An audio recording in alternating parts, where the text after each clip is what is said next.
baratuhu magacaygu waa Cabdiwali Axmed Faarax waxaan ugu talagalay tixyar fatahaada webiga Shabeelle ayaan halkan ka soo jeedinayaa maasiyar markii aan eegay dhibaatada halkaas ka taagan waxaynu ku bilaabanaysaa sida tan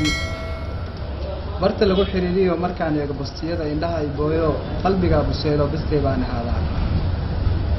baryahan barba ay maqan beerkaygu waa laba waxaan sabaanan lahaa iyadoo loo boqoylo oo la gaaro beledweyne bulshadaas loo baxo bulshadii waxaanay beelooba ka dhalatay bartimii dhulkeena iyo sabadkii barwaaqada beedkooda u ahaa baryahan barbaaray beledweynaha taga soo booqday webiyada kutaac baa isdabayaal marba baa lu rogayo webiga baxayna baantiisa lama arag baarlamaan hadlaayo gacmo soo bidhaamiyo beledka ma u arag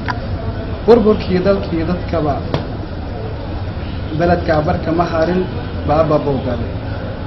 haba soo baraartay marba looma soo bixin bedkiisa baa maqan nab waxaana joogtana looma been abuurtay baanteeda gaaro oo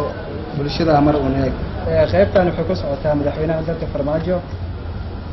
waxayna oranaysaa bahooyintii banaanada ku bixaysa awga bulshada mar u neeg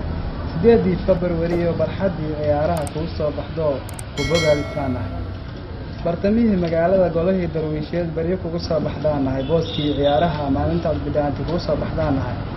bulshadii baraaraha lagu beegay baanahay amba ka beero barmadow ka soo qaad amba boodo biriba gaaro birmidka la soo bax amba boodo biriba gaaro beegso guriga shacabka baraka ayna soo booqo madaxda